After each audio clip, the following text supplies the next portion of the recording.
microscope. On est rendu à la chapitre 3 de la saison 2 et je continue.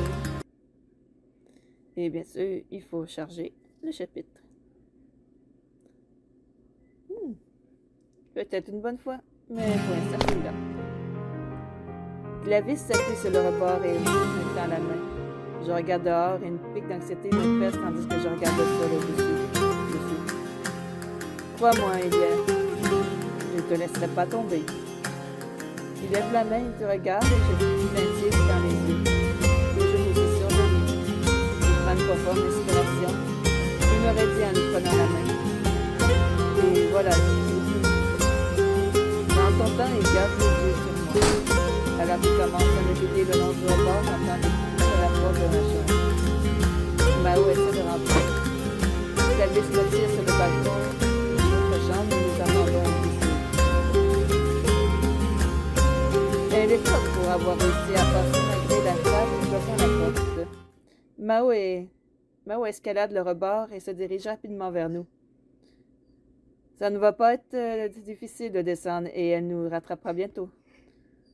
On doit sauver Elia. Dès que Glavis me prend la main, Mao saute sur le balcon armé d'une longue aiguille. Merde. Glavis s'écarte, mais je sais qu'on ne sera pas assez rapide. Le cœur battant, tout ce que je peux faire en ce moment est de me concentrer sur Mao. Mao, arrête! Le corps de Mao semble s'arrêter à la surprise même de la concernée. Glavis saisit l'occasion de me prendre dans les bras et de sauter dans un arbre proche. Je couine et me serre contre lui, pourtant il arrive à me garder en sécurité dans ses bras. Je regarde le balcon et je vois que Mao se remet à bouger. Paniqué, je pense à autre ordre dans mon esprit. Dors. Mao vacille et tombe à genoux alors que ses yeux se ferment. Ça a marché. Glavis saute de branche en branche et utilise un élan de la chute à son avantage. Une fois au sol, Glavis me lâche de regard dans l'air. Est-ce que... Elle est endormie. Je l'ai endormie. J'ai utilisé mes pouvoirs. C'est la première fois qu'il marche. Je regarde Glavis se faire plus sombre. Alors, ton pouvoir s'est enfin réveillé? Glavis soupire et force un petit sourire. Je ne pensais pas que tu finirais par me sauver. On dirait presque que tu n'avais pas besoin de tout de mon aide. Je devrais venir te sauver plus souvent pour que tu me sauves aussi. Un petit sourire orne mes lèvres, la confiance et la puissance montent en moi. Et moi qui allais te dire que tu étais bien galant de me transporter comme ça. J'imagine que tu dois encore te débarrasser de ton sale caractère. Le rouge monte aux joues de Glavis. Tu pensais que j'étais galant? Bon, où on va, Glavis? On devrait partir avant que Mao ne se réveille. Je ne devrais pas te laisser t'en sortir aussi facilement, mais tu as raison. Glavis désigne un bois derrière le palais. Reste à côté de moi. On devrait être en sécurité là-dehors. Les gardes patrouillent rarement par ici malgré la proximité du palais. Attends, et Émile et Xiao? Xiao ramène Émile avec lui. Tu n'as pas à t'en faire. Mais, quand même, et s'il y avait besoin d'aide? Glavis pousse un soupir de grave. Aggravé, lève un sourcil. Qu'est-ce qui ne va pas? Je lui ai dit que je n'avais pris soin de tout. Xiao sauve Émile, alors pourquoi ne pas... Il me tient le visage pour me forcer à le regarder. Pourquoi est-ce que tu penses toujours aux autres quand je suis pile en face devant toi? Il est peut-être jaloux, mais plus que ça, je veux dire, il est vraiment inquiet. Que dire à Glavis? Ne sois pas égoïste. Ce n'est pas un moment des crises de jalousie. Tes proches sont en danger. Je pense à ce qu'ils sont en train de vivre en ce moment. Le visage de Glavis s'effondre et regarde nous seuls avec honte. Tu as raison, Elia. Mes excuses. Je devrais le savoir en tant que prince. Glavis désigne un petit sentier. Je suis sûr que Xiao a déjà sauvé Émile en ce moment. Suis-moi. Glavis se tient la main et me guide vers la sortie des bois. Mais avant que je puisse l'atteindre, nous attendons les bruissants dans les buissons proches.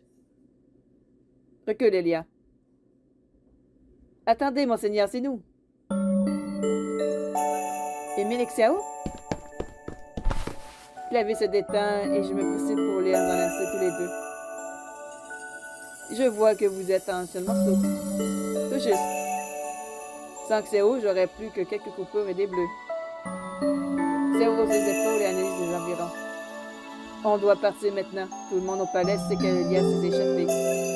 Ils ont renforcé la garde aux portes. Quitter la ville sera plus difficile maintenant. Suivez-moi, je connais quelques maisons qui nous cacheront sans poser de questions. Assurons-nous de garder profil bas et d'avoir l'air de vagabonds. Nous essayons de faire des manteaux de fortune avec ce que nous avons.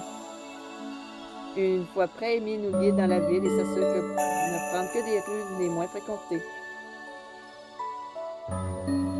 Ici, sérieusement. Je t'en prie, Émile, tu dois avoir mieux que cette ruelle des plus suspects. Ce n'est pas le genre d'endroit où on devrait emmener Elia. C'est ça l'idée. C'est le dernier endroit où nous chercherions. Aussi crasseux que ce soit, c'est le plus sûr. Il se dirige vers une vieille auberge et nous le suivons. Émile échange un regard tendu avec la personne à l'accueil tandis que nous entrons. Clavier se penche à l'oreille du stratège et parle tout bas. On peut vraiment faire confiance à cet endroit. Malgré les apparences, c'est un paradis pour ceux qui parcourent le royaume. Je voudrais quand même qu'on reste sous nos gardes. Clavier hoche la tête et Émile s'avance pour négocier une chambre. Nous sommes de simples voyageurs et cherchons un lieu pour nous poser la nuit. Nous sommes des voyageurs et cherchons un lieu où se reposer pour la nuit. Je suis sûr qu'il vous reste une chambre ou deux. L'aubergiste hoche la tête et il me montre quelque chose. En entendant, Xéo se tient à mes côtés. Il a toujours son regard froid, mais l'ombre de sourire orne ses lèvres. Je suis contente que tu ailles bien, Elia. J'étais très inquiet pour toi. La chaleur monte dans ma poitrine et je lui rends son sourire. Que dire? Je m'inquiétais aussi. Tu n'arrêtais pas de penser à toi et à Émile. J'espère que tu n'as pas eu trop de mal à sortir du palais. Nous avons eu quelques soucis, mais nous étions déterminés à rejoindre Monseigneur. Et toi aussi, bien sûr. Émile se retourne soudain en souriant. Nous avons une chambre. Suivez-moi, tout le monde. En passant quelques couloirs, nous sommes guidés vers un escalier caché qui mène au sous-sol. C'est ouvert la porte et monte la garde pendant que Glavis fait le tour de la pièce du regard à la recherche d'un endroit où se reposer. Je remarque une coupure sur le menton d'Émile, sûrement suite à l'attaque de Mahou. Émile, cette coupure sur ton visage. Oh, ce n'est qu'une. Son sourire me dit que je ne dois pas paniquer, mais je me sens quand même coupable. Je suis désolée. C'est la seconde fois que tu te blesses à cause de moi. Je devrais faire quelque chose pour Émile, mais quoi? Promettre de devenir plus forte? Ça n'arrivera plus. Je m'assurerai de devenir plus fort pour pouvoir te protéger, toi et tous ceux qui sont proches. Émile, tu veux bien m'aider avec ça? Je serais heureux de t'aider autant que je le peux. Imagine que c'est une façon de te protéger. Ces temps de parole me donnent du bon au cœur. Émile, Clavier se racle la gorge et Émile s'éloigne rapidement de moi. Désolé de te déranger, mais je crois qu'on a un plan pour s'enfuir. Le jeune seigneur nous regarde, Émile et moi, avec un regard impassif. La tension est palpable. Tu as raison. Tout va bien pour la nuit, mais on ferait mieux de se dépêcher pour s'éloigner autant que possible du palais. Une suggestion? On doit trouver un moyen assez risé pour partir sans se faire remarquer. Même si on devait se battre, je pense qu'on s'en sortirait. Échapper devrait être facile, peu importe la façon. Mais si je partie de votre confiance de Monseigneur, c'est votre frère que nous affrontons. Si mes observations sont correctes, il devrait vous prendre par surprise et nous ne sortirons pas indemnes. Clavis pousse un profond soupir. Très bien. C'est quoi le stratège? Qu'est-ce que tu suggères? Le plus dur serait de faire sortir Xao et Elia d'ici. Leurs cheveux et leurs couleurs... Leurs cheveux et leurs yeux ressortent trop au milieu de la foule. Tu aimerais pas ma proposition, mais c'est notre seule chance avec le peu de ressources que nous disposons. Continue. Voici mon plan. Nous allons faire passer tous les marchands d'esclaves. On va la passer pour des marchands d'esclaves? Ça va pas être comme idée. Mais avant de continuer, je vais prendre une petite gorgée. Comment savoir ça?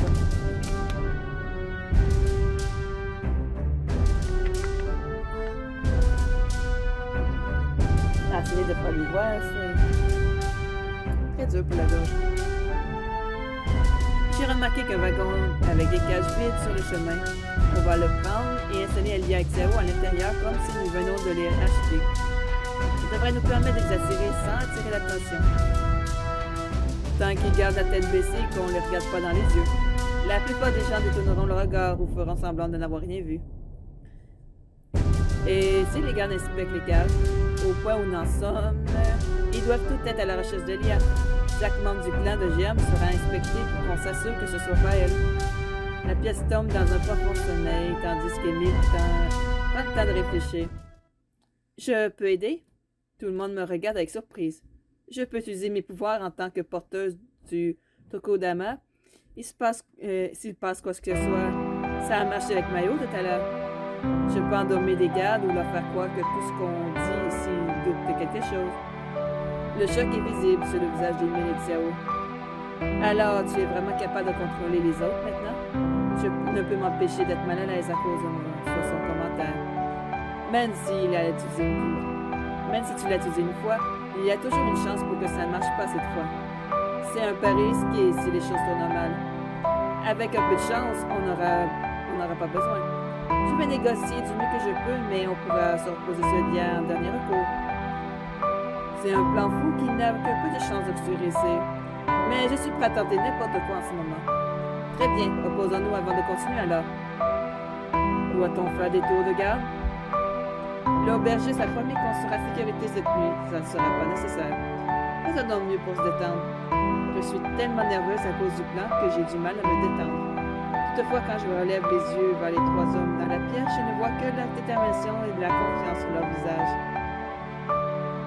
Même si la situation est critique, je ne peux m'empêcher de dire que nous avons demi-chance.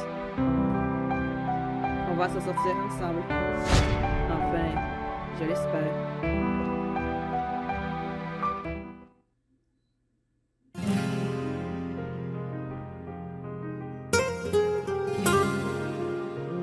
Ce sera pas évident de sortir, mais l'idée d'utiliser des cages et faire semblant que ce sont des esclaves n'est pas mauvais en soi. Ça devrait marcher. En tout cas, on verra ça la suite. À la prochaine vidéo. Passez tous une bonne nuit. Bonne soirée. À la prochaine. Bye bye.